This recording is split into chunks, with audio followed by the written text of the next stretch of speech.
identitas dan melekat dalam kehidupan masyarakat Indonesia. Sebagai warisan budaya Indonesia, batik merupakan bentuk kearifan lokal pada masyarakat suku Jawa yang sifatnya berwujud. Istilah batik ini sendiri berasal dari kosakata bahasa Jawa, yaitu amba yang artinya kain dan titik yang artinya cara memberi motif pada kain dengan menggunakan lilin malam dengan cara di titik-titik. Lalu, gimana sih sejarah perjalanan batik di Indonesia? Jadi, pada abad ke-17 Masehi, batik hanya dituliskan di daun lontar dan papan rumah adat Jawa dengan pola rata-rata, tumbuhan, dan hewan.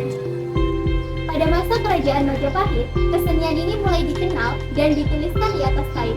Motif batik pun mulai berkembang dan bervariasi. Proses pengerjaannya pun menggunakan bahan pewarna dari tumbuhan dan lumpur. Pada akhir abad ke-19, yang mulanya batik hanya digunakan oleh kaum bangsawan, kemudian mulai digunakan secara luas oleh masyarakat Indonesia, khususnya masyarakat Jawa. Selanjutnya, tahapan pembuatan batik tulis. Yang pertama ada nyungging. Nyungging merupakan proses pembuatan motif atau pola batik di secari kertas. Tidak semua orang bisa menggambar batik sehingga diperlukan keterampilan khusus seseorang dalam pembuatannya. Yang kedua ada japla atau jiplak. Japla atau jiplak ini merupakan kegiatan memindahkan pola atau batik tersebut pada kain. Ketiga ada ngelawang. Ngelawang merupakan proses menempelkan lilin malam pada kain dengan media cantik. Pada tahapan ini, motif batik akan mulai terlihat. Yang keempat ada nyiseni. Nyiseni merupakan proses pemberian isian pada atau yang lebih populer dengan mengisi motif batik yang sudah digambarkan pada tahapan sebelumnya. Pada tahapan ini juga menggunakan media cantik. Yang kelima ada nyolet. Nyolet merupakan proses mewarnai bagian-bagian gambar motif seperti bunga, daun, dan juga hewan.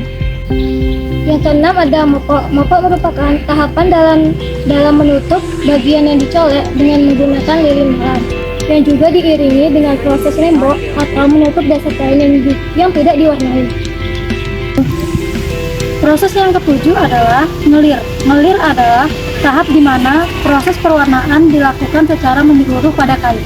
Yang kedelapan adalah ngelorot. Ngelorot merupakan tahap pertama mengeluruskan warna lilin malam ke dalam air yang mendidih. Kesembilan, ngerentesi. Ngerentesi adalah memberikan titik-titik ornamen menggunakan canting kecil dan halus sehingga garis titik yang dibuat terlihat rapi.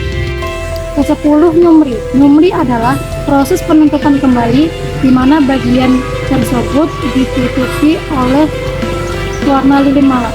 Ke-11, ngeja. Proses pencelupan kain atau sogan yang berwarna coklat yang merupakan warna khas daerah Jogja atau Solo.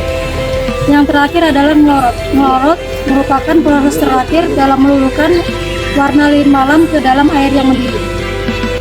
Selanjutnya apa aja sih motif batik dari daerah Jawa?